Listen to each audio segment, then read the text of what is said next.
E eu vou continuar com vocês.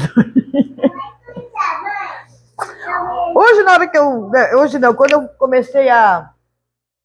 Porque a minha vida é muito maluca, viu, gente? Eu tenho 10 mil coisas para fazer. Aí fica assim, hoje eu tenho que pensar nisso, hoje eu tenho que pensar nisso, que nem ontem foi dia de pensar no estudo, então eu tinha que organizar a aula, né? Aí hoje eu falei, hoje eu preciso organizar o que eu vou falar hoje à noite.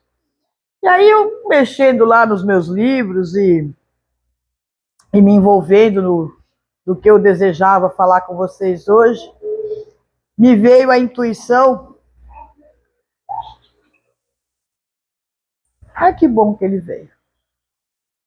Seja bem-vindo, meu bem. Aí me veio a intuição para eu conversar com vocês sobre algo que também foi intrigante para Kardec lá no meados do século XVIII. Século XIX, quer dizer. Foi também. Então vamos ver o que é. E é verdade, para nós até hoje é meio estranho. Você vai entender o que é, Tainara. Quer ver, ó? Quem aqui acredita em Deus? Acho que todo mundo, de certa forma, acredita em Deus, né? De um jeito ou de outro. Pelo menos já ouviu falar nele. Agora, e se eu perguntar para vocês o que é Deus? Quem é Deus para você? Como é que será essa resposta?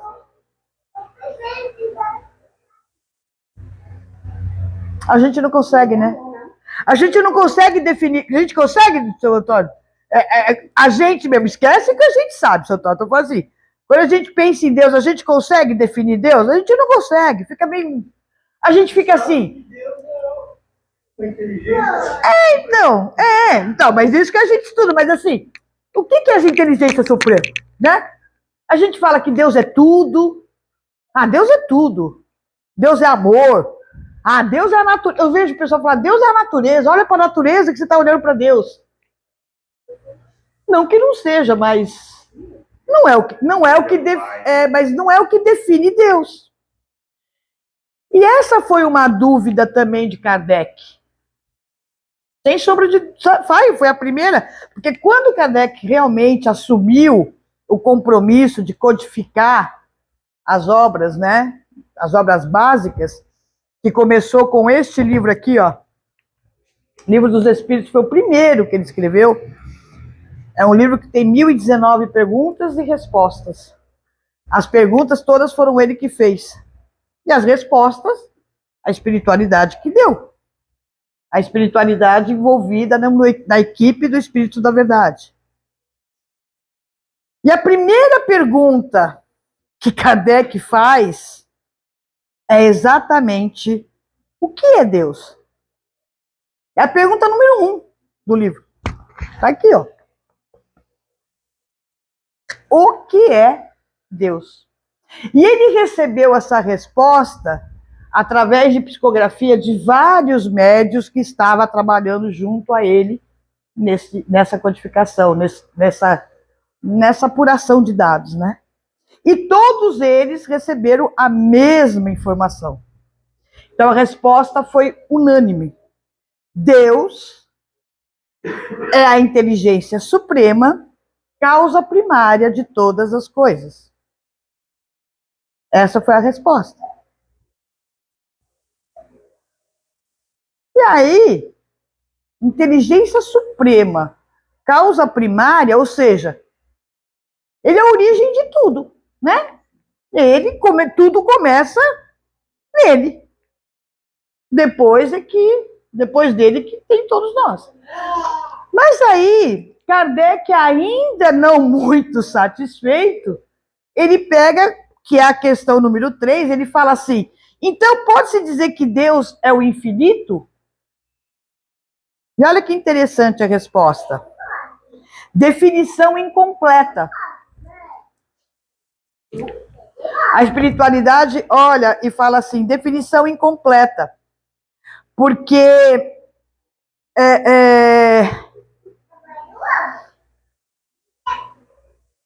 a nossa bagagem linguística, ou seja, a nossa compreensão ainda não atinge o grau para que a gente compreenda o que é Deus. Por isso que nós temos a dificuldade de falar e de expressar o que é. Porque, olha que interessante, Kardec não perguntou quem é Deus. Ele perguntou o que é Deus. Porque, e a resposta nos remete justamente a isso. Deus não é uma pessoa. Não tem como eu ficar imaginando um senhor de barba branca, de roupa branca, com um cajado, aquele olhar severo, na imagem de Deus, porque não existe isso. Ele não tem o formato humano, porque ele não é humano.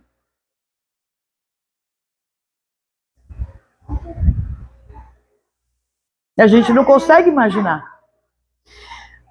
E assim sendo, a espiritualidade também não responde, Deus é aquele que é formado. Não, ele não fala daquele, ele fala que Deus é a inteligência suprema. Interessante isso, né?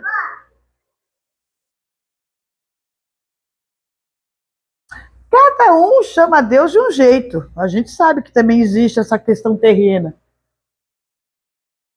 Mas que consegue nos mover, consegue, né? Pelo menos a mim. Então, dentro do espiritismo, né?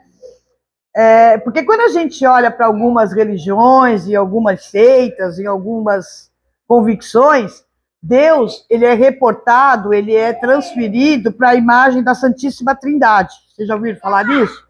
Que é o Pai, o Filho e o Espírito Santo. Na Igreja Católica isso é muito forte, e tem algumas igrejas cristãs, evangélicas, que também isso é muito forte. Então, assim, Deus, ele a simbologia é a Santíssima Trindade. No Espiritismo, nós não entendemos assim. No Espiritismo, Deus, ele é indivisível e ele é autossuficiente. Então, ele é único. Deus é Deus. O Pai, o Filho, o Espírito Santo são outras coisas, tá? É Deus primeiro. Então, dentro do Espiritismo, a gente enxerga desta forma. Tá bom?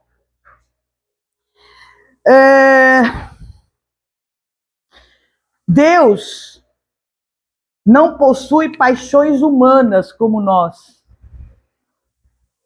O amor que ele sente por nós não tem nada a ver com aquilo que nós sentimos. Por isso que para nós também é difícil compreender esse sentimento de amor que ele tanto espera que a gente desenvolva. Um dia nós vamos desenvolver, com certeza. Mas nós ainda não temos essa compreensão. Mas estamos caminhando. Oxe, vamos lá, estamos indo. Certo?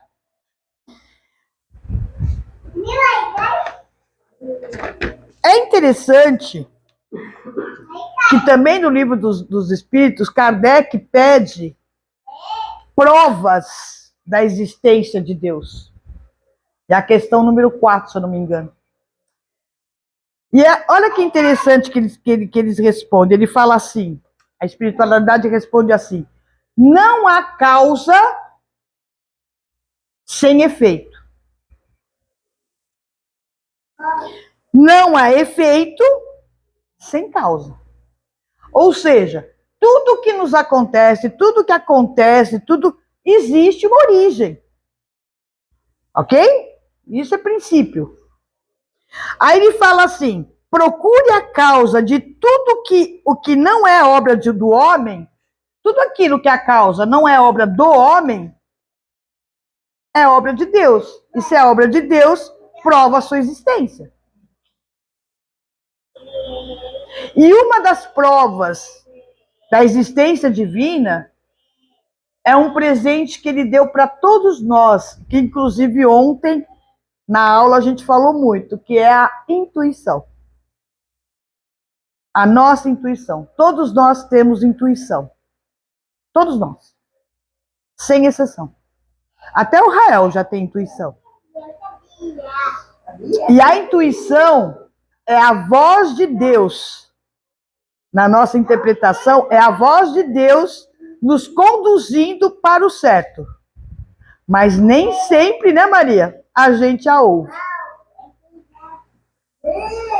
E normalmente a gente se arrepende por não ter ouvido. Não é não, seu Antônio? A intuição é muito danada, né? A minha mãe falava que a intuição nada mais é do que a voz do coração. E eu já tive dificuldades de ouvir a voz do meu coração. Eu não sei quanto a vocês, mas eu já tive muita dificuldade. Quando a gente coloca a racionalidade na frente, a gente perde toda essa conexão. E é muito complicado isso. E quando a gente faz isso, é porque a gente está, na verdade, se desconectando com Deus. E está se atrelando às questões terrenas. E eu já passei por isso, porque eu sou normal, né? Sou normal. Não é porque eu estou aqui na frente que eu sou normal. E eu já passei por isso. Hoje não, hoje eu já... Às vezes, hoje, que nem domingo, eu não ouvi a voz do meu coração, mas foi consciente que eu não ouvi. Mas hoje eu já consigo perceber que ela existe. É muito legal isso, né? Então, com relação a essas definições que o Espiritismo nos traz de Deus, na verdade, essas definições nos levam a repensar na nossa relação com a divindade. Que relação que eu tenho com Deus? Como é que funciona essa relação? Né? Porque eu já ouvi pessoas falando isso e eu devo ter falado também. Porque às vezes a gente fica pensando que Deus fica cuidando de mim o tempo todo. Sabe? É como se ele olha para mim o tempo todo, ele cuida de mim o tempo todo. Será que é assim? O Espiritismo diz que não é isso. E quando descobre-se isso dentro dos estudos, muita gente se frustra. Como que ele não olha por mim o tempo todo? Ei, ele já te criou.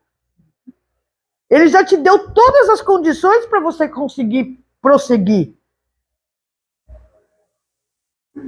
Por que ele tem que ficar te monitorando?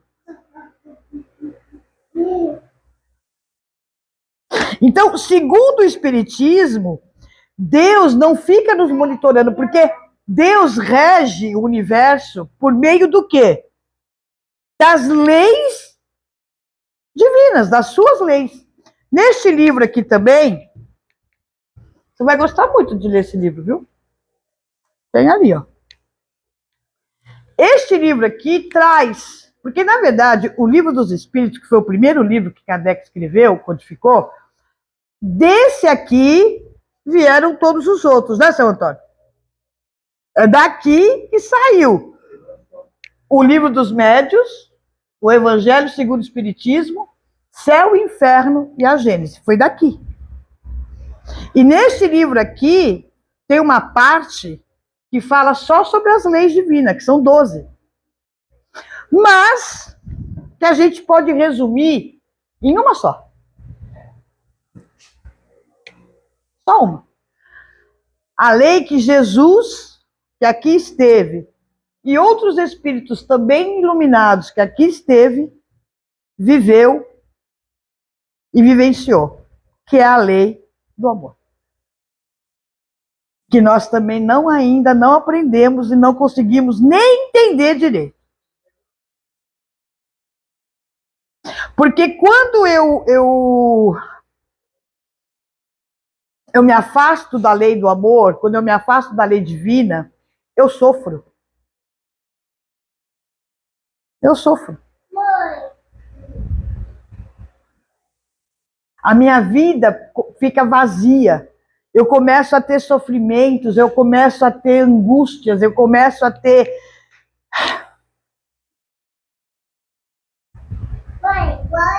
Quando eu volto para as leis da conduta das leis divinas, a leveza da vida volta. Eu consigo enxergar a felicidade dentro das condições da qual eu vivo. Porque aqui a gente não consegue viver a felicidade plena, mas a gente consegue ser feliz dentro das condições que nós temos. Por isso que existem os termos, a gente que complica. Porque a gente se afasta das leis de Deus. E a gente se afasta mesmo, gente. É assim, ó. no escorregão. A gente se afasta, né? Então,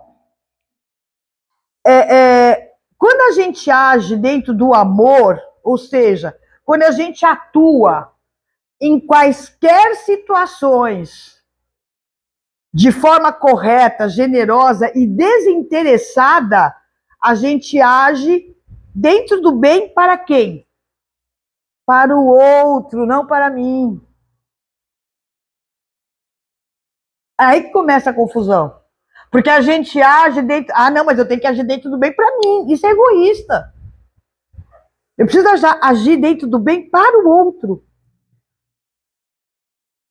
Mas eu vou ser trouxa? Você não entendeu nada ainda da lei do amor. Porque, na verdade, a gente não está sendo trouxa. A gente está sendo aquilo que Deus criou para que a gente seja. Se o outro não sabe receber o bem que eu dou, o problema não é meu, o problema é dele. Só que a gente pega as dores, porque a gente sai da lei divina. E aí a gente sofre. Se o Felipe me ofende, tá? Felipe vem e me ofende. Felipe é uma pessoa que eu amo muito. E eu agora não tô brincando, não. Eu amo todo mundo, mas o Felipe, eu vi esse menino muito pequeno, assim, eu acompanhei tudo. Eu amo demais esse garoto. Então, o que acontece? Se o Felipe vem e me ofende, se eu realmente estou dentro da proposta das leis divinas, dentro da lei do amor, a ofensa dele não vai me atingir. Eu tenho que ser capaz de olhar para o Felipe e fazer o quê? Orar por ele. Porque eu tenho a compreensão que ele é o necessitado. Eu não tenho que olhar para a ofensa que ele me fez. Eu tenho que olhar pelo desajuste que ele está vivendo. Vocês entendem a diferença? Mas não é fácil, né, Fátima? Claro que não. Se fosse fácil, a gente já teria passado essa fase. Mas é essa proposta que Jesus veio viver, que a irmã Dulce aqui viveu, que Gandhi viveu, que a Madre Teresa de Calcutá viveu, Divaldo Franco, que recentemente nos deixou, viveu. Eu estou tentando viver. Estou tentando.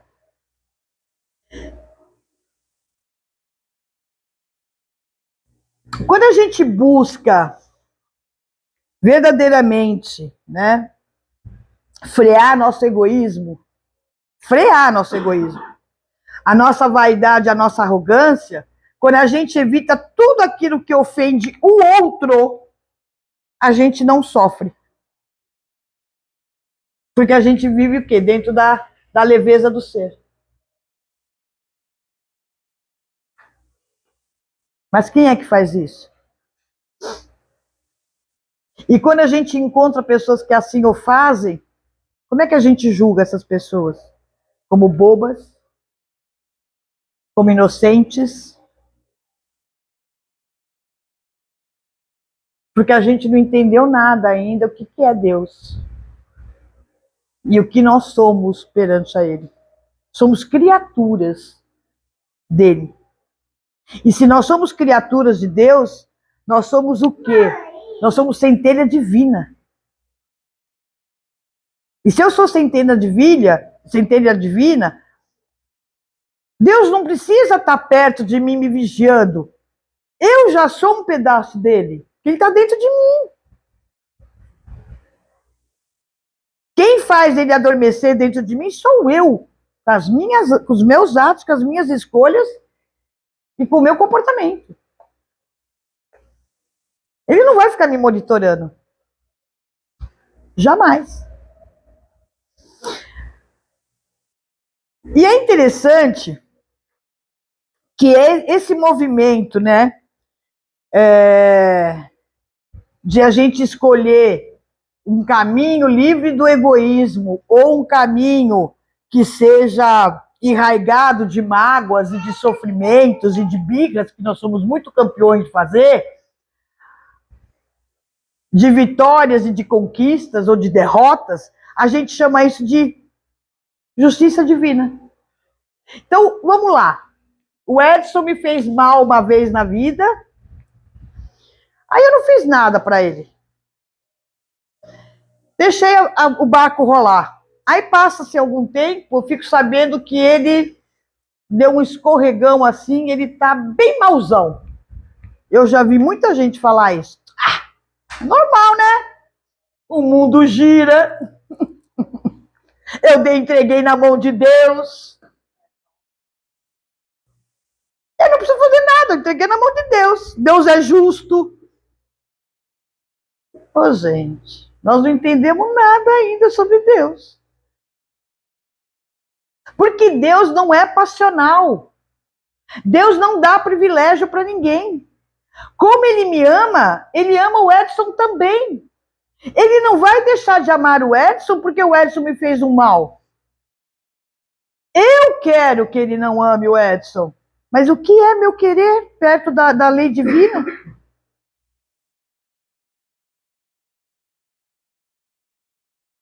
E a gente fica com mágoa de Deus. Deus não faz nada por mim. Que onde já se viu, eu fui. Porque nós preferimos ficar no vitimismo do que assumir o grande presente que Deus nos deu, que foi a autonomia. O vulgo livre-arbítrio. A gente sabe usar o livre-arbítrio? Primeiro que a gente não sabe. E quando a gente usa, a gente quer usar sem responsabilidade. A gente usa assim, eu fiz porque o Mateus me obrigou. Lu, eu fui coagida. Fale-me mais. Não existe isso, gente. Até pode existir a coação, porque a gente sabe que existe. Mas a tua escolha foi você ceder aquele momento. Foi a tua escolha. Mas eu poderia morrer. Poderia ser melhor, porque a morte não existe. E se eu acredito das leis divinas, como é que funciona, eu não vou morrer antes do tempo. Não vou. Nós falamos sobre isso ontem também. Não vou. Nós falamos sobre isso por causa do incidente que aconteceu recentemente. O homem chegou lá na barraca lá da feira, olhou para a mulher e pá. Ela tá viva, gente. Foi queima-roupa. E ela tá viva, tá lá internada, viva. Tá com sequela? Tá, mas tá viva. Então, quando não é a hora, não é a hora. Ou eu acredito e vivo bem, ou eu vacilo e sofro. Que é o que a gente faz. E a gente tem a maneira de colocar a culpa no próximo, no outro. Então, quando eu uso... Quando eu consigo entender essa história e vejo que Deus não está aqui para ficar distribuindo prêmios e castigos, ao invés de eu chamar isso de justiça divina, eu, particularmente, prefiro chamar de didática divina. É um processo pedagógico mesmo. Gente, se eu pegar o Rael, quantos anos ele tem? 3 anos de idade. Ele é um menino inteligente, que a gente sabe, esperto, inteligente, a gente já está aqui vivendo, vendo o que ele é. Mas se eu sentar com o Rael agora aqui, 3 anos de idade, vem cá, Rael, com toda a sua inteligência, eu vou te explicar a física quântica. Ele vai entender? Não vai, né? Ele precisa de um processo, que é o que nós estamos vivendo, a gente não tem paciência para viver. A gente quer tudo para ontem, a gente quer que Deus haja de maneira das minhas vontades e não do que das minhas necessidades. Então eu não entendo o que é Deus. Eu não entendo. Eu sofro por isso. Então, seguindo para o final, dentro da minha má compreensão do que seja Deus, vem um outro questionamento que também ocorre. Eu vejo muitas pessoas falando isso. Lu, Já vieram falar até para mim. Lu, Deus sabe de tudo? Sabe. Deus realmente tem clareza do todo? Tem. Se ele é a inteligência suprema e causa primária de todas as coisas, ele sabe, ele tem. Ué, então por que eu preciso pedir e preciso orar para ele? Se ele sabe o que eu preciso? Basta ele ver. Ei, você está sendo muito prepotente, né? No mínimo, muito prepotente. É interessante que no livro dos Espíritos tem um capítulo sobre prece, né, seu Antônio? No Evangelho segundo o Espiritismo tem um capítulo sobre prece. No livro dos Médiuns tem um capítulo sobre prece. E a gente questiona por que tem que fazer a prece. Por que será que a espiritualidade se ocupou de capítulo inteiro falando de um ato que tem que partir de nós à toa? Não, gente. Porque a oração, o momento da prece, não é para eu ficar pedindo. Até posso pedir, claro. Sem dúvida. Ontem até a gente conversou sobre isso no estudo também. Mas assim, claro que a gente pode pedir, mas é a grande oportunidade que eu tenho de me avaliar, de rever o que eu estou passando, de eu me enxergar quanto pessoa, se eu estou sendo uma pessoa dentro das leis divinas ou se eu estou fugindo dela. Porque eu prefiro continuar no vitimismo, eu quero que todo mundo tenha pena de mim, inclusive Deus. É mais confortável para mim do que eu assumir a autonomia. Porque quando eu assumo a autonomia dos meus atos, das minhas escolhas, eu vou desenvolvendo algo divino, que é a sabedoria. Porque, olha, gente, presta atenção, eu conheço pessoas intelectualmente falando fantásticas, mas nem um pouco sábia. E conheço analfabetos que são muito sábios. A sabedoria, ela vem de algo muito além do que os livros podem nos dar. A sabedoria é experiência de vida, é vivência. É eu ter discernimento do certo e do errado, do bom e do não bom. E quando eu consigo desenvolver cada vez mais a minha autonomia e ir conquistando a minha sabedoria, sabe o que eu ganho? Liberdade. Mas que liberdade, Luciane? Liberdade de medos, de crendices, de mitos, de superstições. Não é qualquer coisa mais que me convence. Porque eu crio independência emocional, moral, espiritual. Porque aí eu consigo me ver, me perceber e caminhar como filha de Deus. Verdadeiramente o que eu sou. Pode falar, Marcelo. Não é? É isso. Você assume o rumo da sua vida. Porque você tem certeza do que você está fazendo, porque você sabe que você não está machucando ninguém. Mesmo que alguém esteja ainda te machucando. Não é mais problema meu, é dela. Não é meu, eu vou continuar seguindo. E aí eu descubro o que é Deus. E aí eu tenho uma conexão e uma vivência plena, leve. E isso não quer dizer que os problemas vão se afastar. Nada disso. Os problemas continuarão, mas eu terei a sabedoria, a autonomia e a liberdade de conduzir os meus problemas dentro da lei do amor. Com leveza, com alegria e com a gratidão de aproveitar a oportunidade de vivenciar esses problemas, esses conflitos e essas tristezas, por vezes, como manivela e como alavanca para o meu crescimento e para a minha evolução. E aí eu não condeno mais ninguém. Nem Deus, nem os espíritos, nem o marido, nem a esposa, nem o filho, nem o amigo, nem ninguém. Porque eu sigo em frente.